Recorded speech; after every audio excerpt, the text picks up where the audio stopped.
Hello student, chapter चल रहा है आपका घूर्णी गतिकी तथा जड़ता हूँ। ठीक है, अब तक होली की वजह से वीडियो आपको नहीं मिल पाई, लेकिन आपको अब सब रेगुलर वीडियोस मिलेंगी। ओके, इसमें ये इंपॉर्टेंट पॉइंट है कि movement of energy of A solid sphere. तो ये आपका काफ़ी इंपॉर्टेंट पॉइंट है। ठीक है, हर बार आपको काफ़ी बार ये एग्जाम में पूछा गया है। ठीक है, तो हम इसको डिस्कस करेंगे।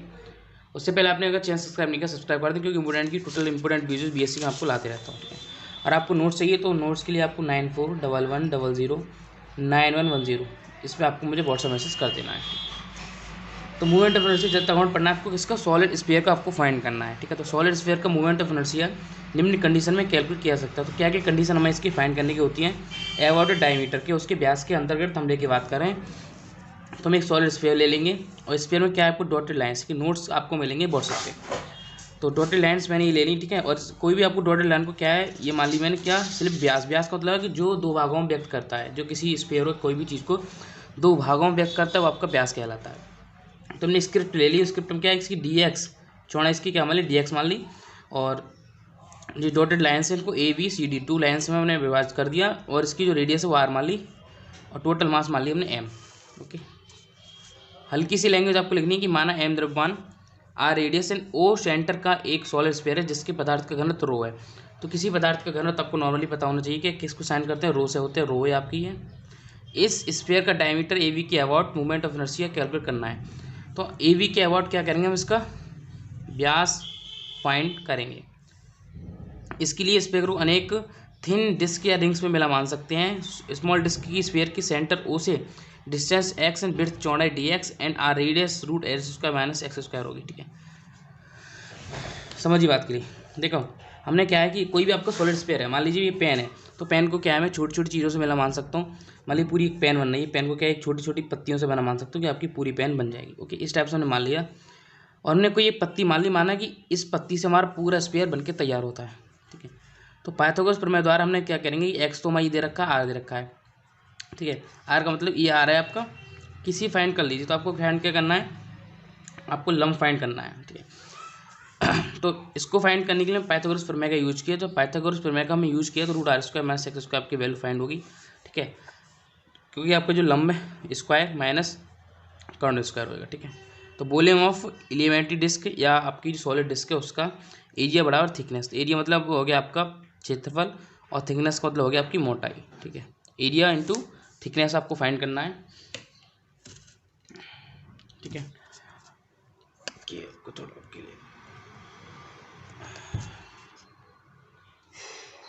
है, तो पाई हमारी एरिया हो गया, और root are square minus x square into D X आपकी क्या होगी, थिकनेस की मोटाई हमने टोटल फाइंड कर ली। ओके, उसके बाद pi are square minus x square into D X. ठीक है, रूट हटा दिया। मास ऑफ एलिमेंट्री डिस्क पर वॉल्यूम इंटू डेंसिटी। तो मास ऑफ एलिमेंट्री डिस्क आपकी जो नॉर्मल डिस्क है उसका मास क्या होगा, pi are square minus x square into 2x और रो। तो एलिमेंट्री में क्या होगी, हमारी टोटल के लिए हमारा क्या होगा, डेंसिटी इसकी रो ऐड हो जाएगी इसमें, तो हमने रो को ऐड कर लिया।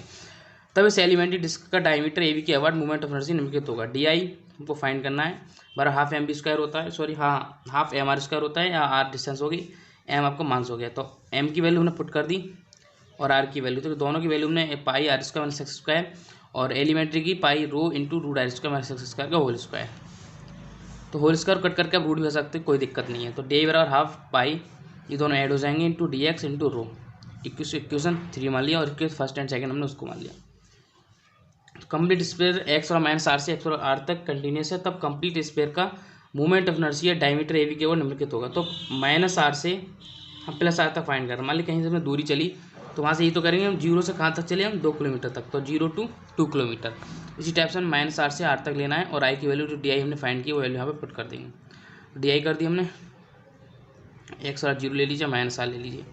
फ्रॉम इक्वेशन थर्ड आपकी equation half pi are square minus x square का whole square into D x into rho, equation third मान लिया। अब ओनली इंटीग्रेशन करना है, कोई दिक्कत वाली बात नहीं है। 2 रो हमने बाहर ले लिया, एक्स और 0 से एक्स और आ रहा हाफ पाई, चाहे एक्स और माइनस आर ले लीजिए चाहे आर ले लीजिए। अब माइनस आर लेंगे तो नॉर्मल सी बात आपका क्या होगा, 0 होगा। पाई रो हमने क्या कर लिया, बाहर ले लिया। ठीक है, पाई कौन सा, ये पाई, और रो बाहर ले लिया। 2 से 2 आपका कैंसिल हो जाएगा, root are square minus x square का होल स्क्वायर बचा, sorry R square minus x square whole square into D X. इधर आपका पाई रो एक्स बराबर 0 से एक्स और आर, जब इसको हम ओपन करेंगे तो a square minus b square, sorry a minus b का होल स्क्वायर का फॉर्मूला खोलेंगे, ठीक है। तो होता है a square plus b square minus 2ab। तो इसका स्क्वायर पहले से तो आपका a4 b4 और 2ab तो टोटल रहेगा, ठीक है। तो r4 plus x4 minus 2r square x square into dx। भाई वाले लिए हमने क्या कर दिया, इसमें डिफ्रेंसिएशन कर दिया, किसका आर के रेस्पेक्ट में है, तो dx तो नॉर्मल आएगा आपका r4 तो 1 मान लेते हैं यहाँ पे, ठीक है। तो dx के साथ सापेक्ष कर रहे हैं तो यहाँ पे क्या मान सकते हैं 1, और जब 1 का करेंगे तो x r4 आएगा, प्लस x4 का करेंगे तो x5/5, क्योंकि एक घात बढ़ जाती है और वही घात जो बढ़ती है ऊपर, मान ली 4 में +1 होगी 5, और वही x की घात 5 आ जाएगी और अपन वही आपकी 5 आ जाएगी। -2 r square x/3 0 to r pi rho r5, ठीक है। r5 कौन सा आ गया आपका ई आर, आपकी मैक्सिमम वैल्यू जो अपर वैल्यू जो है, या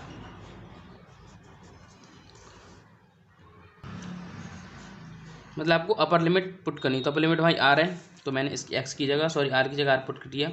तो एक्स की जगह आर पुट करूँगा मैं, तो आर ये और r4 आपका r5 हो जाएगा, प्लस r5/5 आर एक्स की आर, और 0 रखेंगे तो हर जगह 0 हो जाएगा, तो हम उसको नहीं रखेंगे, ठीक है। यहाँ से हमने r5 कॉमन ले लिया, 1 + 1/5 माइनस 1.3 बचा, ठीक है। -1.3 कैसे कि यहाँ तो आपका r5 जब कॉमन जाएगा तो 2.3 बचेगा, ठीक है। 2.3 को हम सॉल्व करेंगे तो -1.3 आएगा, क्योंकि 3 - 2/2 3 - 2 1/3।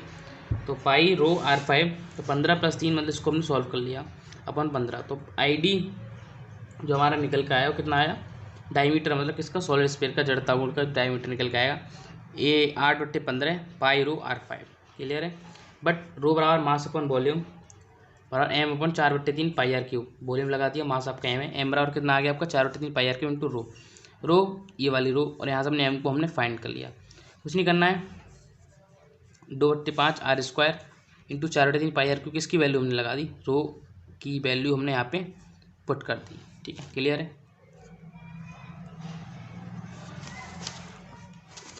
अबाउट टेंजेंट, टेंजेंट बोलते हैं स्पर्शरेखा, कोई स्पर्शरेखा होगी हमें उसको फाइंड करना है। तो सॉलिड स्फीयर ले लिया हमने, स्क्रिप्ट प्रॉपर्टी पहले वाली मान ली है, और पाइथागोरस प्रमेय हमने कोई भी रेखा मान ली, इसको आर मान लिया करंट के लिए, और ABCD कोई रेखा खींची, और EF जो हमने रेखा खींची इसको स्पर्शी बोलते हैं, इसको किसका यहाँ जड़ता गुण क्या है फाइंड करना है। किस टाइप से फाइंड करेंगे, माना एक सॉलिड स्फीयर का एक टेंजेंट EF है, तो टेंजेंट ने स्पर्शी EF मान लिया जो पॉइंट C से होकर गुजरता है, पॉइंट C मतलब ये वाला, और डायमीटर AB के पैरेलल है। तो AB क्या है, समांतर, देखिए AB डायमीटर व्यास के क्या पैरेलल है, तब टेंजेंट के अबाउट सॉलिड स्फीयर का मूवमेंट ऑफ इनर्शिया निम्नलिखित होगा according to theorem of parallel axis. तो थ्योरम ऑफ पैरेलल एक्सिस मैंने आपको पढ़ाई थी, क्या होती है, I/ICM प्लस MR²। इसका पूर्ण रूप से मैंने आपको विभाजन ये समझा दिया है, ठीक है। अच्छे से मैंने आपको इस थ्योरम के बारे में समझा दिया है, I/ICM प्लस MR², ठीक है। इसका फर्स्ट या सेकंड पार्ट में आपको मिल जाएगा, लिंक टोटल आपको मैं डिस्क्रिप्शन में दे दूंगा। तो भैया I बराबर IT मान लेंगे इसके लिए, टेंजेंट के लिए, ICM बराबर ID डायमीटर, और ID बराबर कितना होगा, ICM बराबर ID मान लेंगे, और ID बराबर कितना 2/5 MR इसका, जो कि आपने अभी फाइंड किया। एंड A बराबर distance between parallel axis R। तो A का मतलब क्या है कि जो आपकी पैरेलल एक्सिस है, मतलब EF एंड AB, इनके बीच की जो डिस्टेंस है वो मैं क्या है A मान लिया हमने, ठीक है। तो IT बराबर ID प्लस MR² निकल गया है, तो IT बराबर 2/5 MR² प्लस MR², तो IT बराबर जिसको ऐड करेंगे तो आपका 7/5 MR² हो जाएगा। और ये आपके किसमें पूछा जाता है, बहुविकल्पी में बहुत ज़्यादा पूछा जाता है, ठीक है। तो इंपॉर्टेंट है किसके लिए, बहुविकल्पी क्वेश्चंस के लिए इस मोस्ट इंपॉर्टेंट है। उसके बाद आपका आता है कि movement of inertia of thin spherical shell, तो इसका आपको नहीं पूछा जाता है, तो ओनली मैं आपको सिर्फ इंपॉर्टेंट करा रहा हूँ, ये आपकी कोई भी ज़रूरत नहीं है और नहीं आपका पूछा जाएगा। उसके बाद आपके इंपॉर्टेंट टॉपिक ये है कि ये आपका क्या है कि न्यूमेरिकल में पूछा जाता है काफ़ी बार, और लॉन्ग में आपको ज़्यादातर ये वाले क्वेश्चन आपको देखने को मिलेगा, ठीक है। तो इंग्लिश और हिंदी दोनों मैंने क्वेश्चन लिख रखा है, क्वेश्चन आपको ऐसे जैसे होगा, क्वेश्चन ज़्यादातर आपको इंग्लिश में ही है, ठीक है।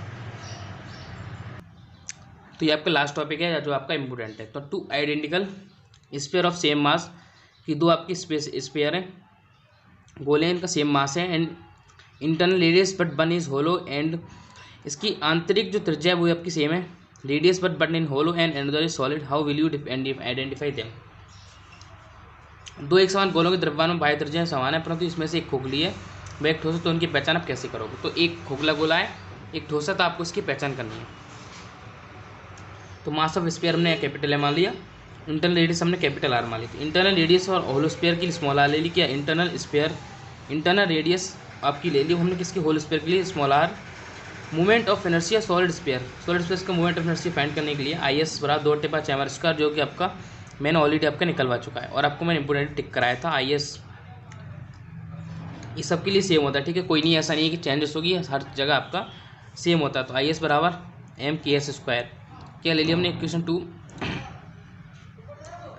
के की वैल्यू के बराबर होता है एम बी स्क्वायर, ठीक है। तो सॉलिड के लिए हमने जो आर का यूज किया है, या आर की जगह हमने,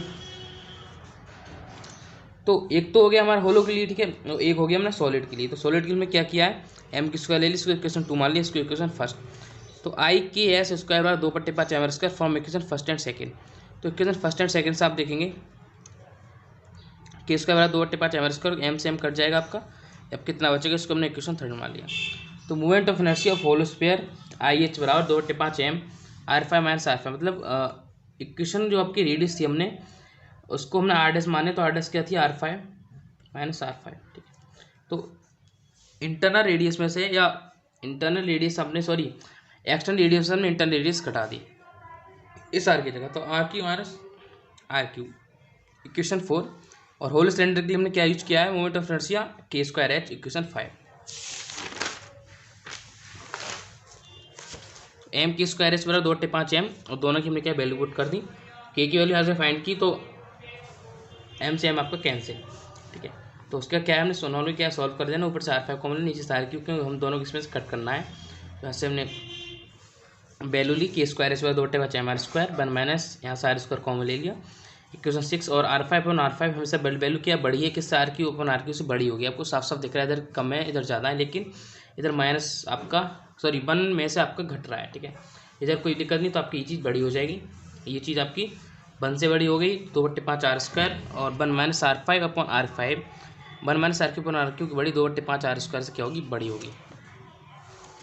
तो फ्रॉम इक्वेशन 3 और 4 से क्या आपकी होल सिलेंडर की जो काइनेटिक एनर्जी किससे सॉलिड से बड़ी है। तो एवर कैलकुलेशन क्लियर की होल स्फीयर के रेडियस ऑफ गायरेशन के एच, तो के एच की हम क्या बोलते हैं, रेडियस ऑफ गायरेशन, ठीक है। तो रेडियस ऑफ गायरेशन क्या है, बड़ी है के एच, एंड सॉलिड स्फीयर की रेडियस ऑफ गायरेशन के एच से अधिक है, तब इंक्लाइंड प्लेट पर रोलिंग करती हुई बॉडी की एक्सलेशन या एक्सप्रेशन ए बराबर जी साइन थीटा 1 प्लस के स्क्वायर अपॉन आर स्क्वायर। तो ये होगी क्या कि रोलिंग करती हुई बॉडी के एक्सेलेशन के एक्सप्रेशन के लिए ए बराबर जी साइन थीटा 1 प्लस के स्क्वायर अपॉन आर स्क्वायर के अनुसार होलो स्फीयर का एक्सेलेशन सॉलिड स्फीयर के एक्सेलेशन से कम होगा। अतः यदि सॉलिड स्फीयर तथा एंड होलो स्फीयर को एक साथ इंक्लाइंड प्लेन पर रोल किया है, तो उनमें से सॉलिड स्फीयर बटन पर पहले आ जाएगा, ठीक है। अगर हम सॉलिड और होलो सिलेंडर को दोनों को एक साथ छोड़ते हैं, तो आपका जो होलो सिलेंडर वो आपका पहले आ जाएगा। तो चैप्टर आपका क्या हो गया, कंप्लीट हो गया यहाँ पे, ठीक है। आपको सिर्फ इंपोर्टेंट ही तैयार करना है, चैनल को क्या सब्सक्राइब कर देना, क्योंकि मैथमेटिक्स और केमिस्ट्री की वीडियोज़ मैं आपको लाते रहता हूँ। नोट्स के लिए आपको पता है मेरा नंबर 9411009110। तो वीडियो को प्लीज़ क्या करें, लाइक जरूर करके जाएँ।